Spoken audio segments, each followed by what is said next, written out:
Hey y'all, welcome back to another video. Today we are starting some seeds. This year I am only starting flower seeds. It's not like, mostly not decorative flowers. Most of them are bug repellent flowers or animal repellent flowers. So, this year I am starting some nasturtium, and actually instead of just like the typical orange and yellow nasturtium, I actually found these like really cool pink. They're called like cherry dwarf nasturtium. I don't know how they're gonna turn out because they say dwarf, but they're like a bright pink fuchsia color. So I picked up a bag of those as well. And then I have some lavender marigolds. I can't tell you what variety of marigolds because I literally just snapped them off the marigolds that I bought last year, and some lavender. So the marigolds and the nasturtium are for the garden, and the rose moss is actually just for kind of decoration near my front door. I will actually be using some of the nasturtium and marigolds up there as well, probably, but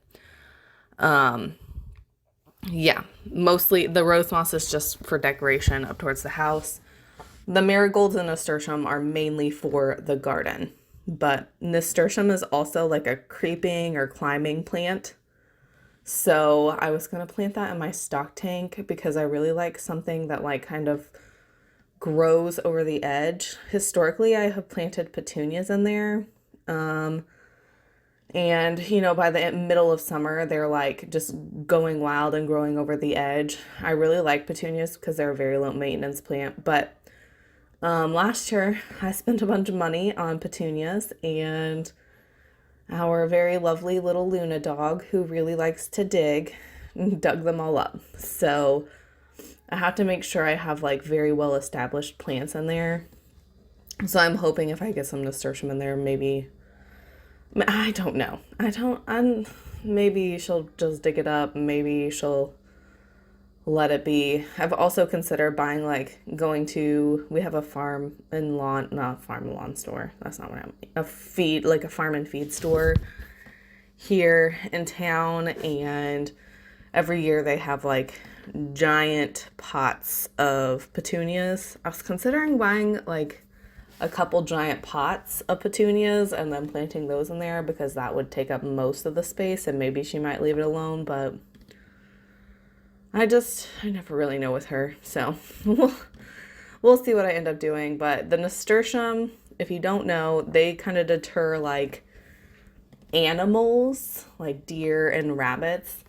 We haven't historically had any issues with those types of animals. I think it's largely because we have 3 dogs. Last year, we did end up with a possum in our garden. It was eating tomatoes, and one of our dogs found it and killed it. So we didn't have to, like I said, we don't really have to worry about animals, but we do end up with deers in our yard, and I would probably be pretty upset if, deers ate all of my vegetables. Marigolds are a really good insect.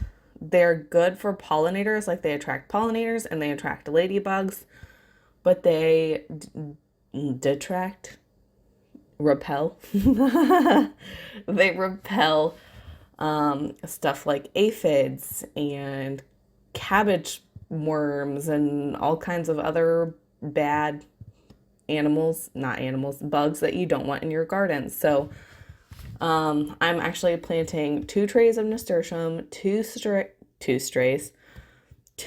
trays of marigolds, and then I have 1 tray that will be half lavender, half rose moss. I'm using paper pots this year, largely because I don't really have anywhere to store, I don't have a good system of storing like seed starting equipment, and we don't have a good seed starting setup currently. My goal is to get in a greenhouse soon. I don't know if it's going to be this summer or maybe next spring, but is definitely pretty high on the to-do list.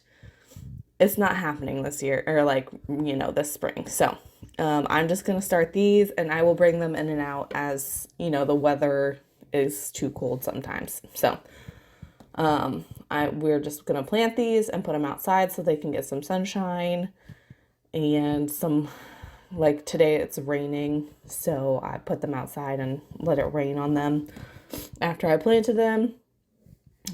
We are using paper pots because I just, like I said, I don't have a good system for like storing stuff right now. Um, so next year I might invest in like a better quality seed starting setup. Historically, we've just gone to like Walmart and bought like the Jiffy brand seed starting kits. We've tried multiple variations of them and we've had setups similar to this. We've literally gotten the little we've had a lot of luck with the specific ones where it's like a tray and it has a whole bunch of little round discs and you add water and the discs expand by adding water and then you just like poke holes on the top of the little pods of dirt or seed starting stuff and you put in seeds. We've had really good success with that. We have had a couple instances where we've had to like up pot stuff from those, but those have worked historically pretty well. I don't live super close to a Walmart, so I just got on Amazon and picked something. Like I said, I don't love paper pots, mostly because they break down pretty easy, but they do work really well. And if you just tear off the paper pot and compost the pot, whenever you go to plant them, I don't ever leave the pot on. We've tried that before because it's supposed to be, compostable, but we've had better luck by just, whenever it's time to plant, you just kind of like peel off the paper pot, throw that into compost, and then you keep, the dirt and everything and just put that directly into the soil. So they break down pretty quickly, but that's okay. It'll be fine. We'll make it work. And then once my seeds for my flowers are all done, like once we get all those into the ground and they're growing well and stuff, I will actually start some pumpkin seeds. That's on my to-do list this year. I think I only have 1 or 2 varieties of pumpkin seeds left because my husband threw away some of them. He didn't realize what I was doing, but it's fine. We'll do what we can. So yeah, I've got some pumpkin seeds that I will start later on. That is the only thing that I don't generally buy at the store. I'd like to get those fairly big before I put them out in the garden.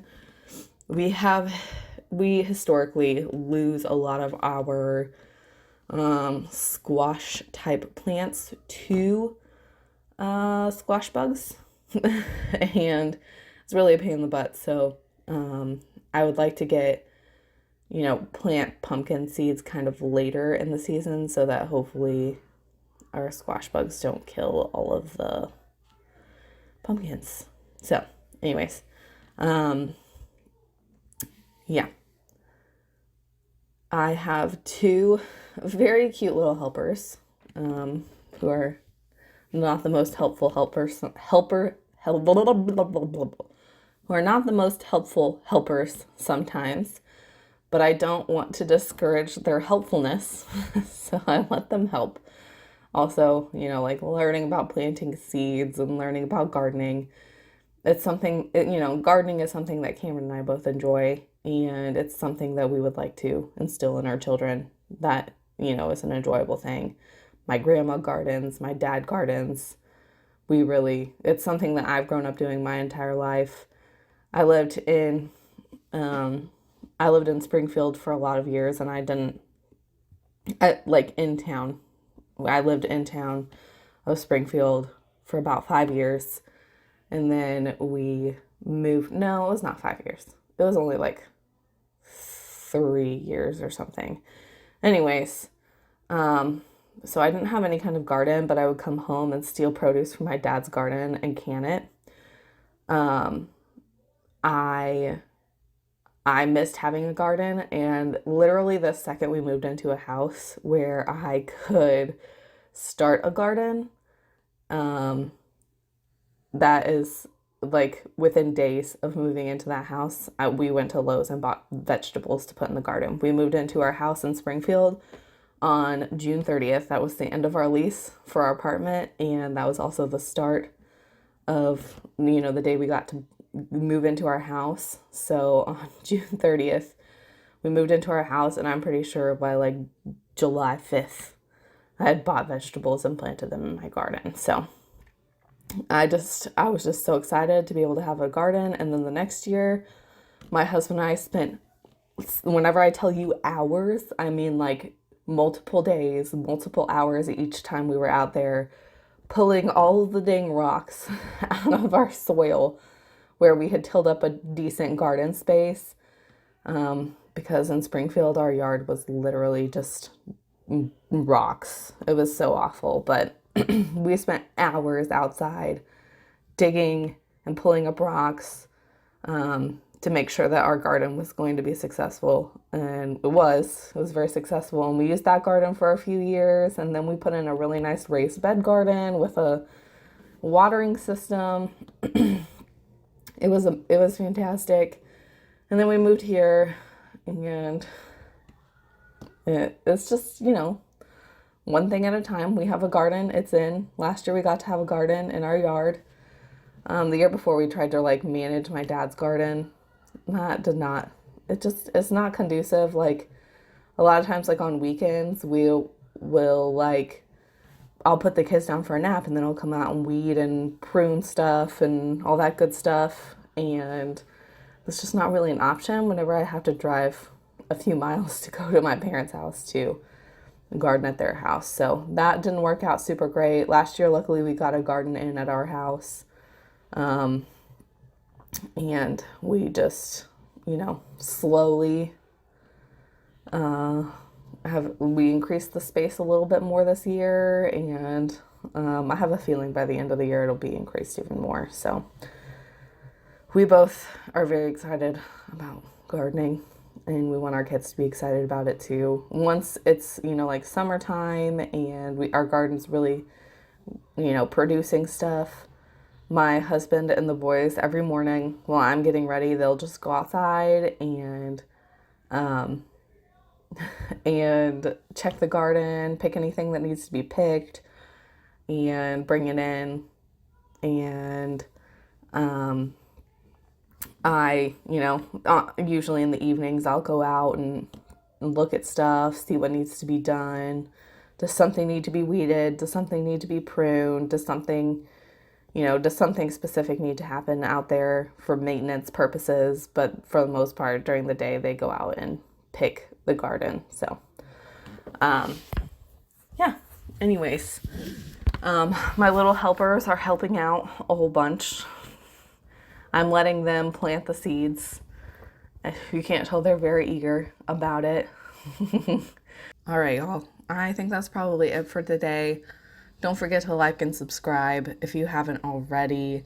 I hope you guys have an awesome rest of your day, and I'll catch you next time. Bye, y'all.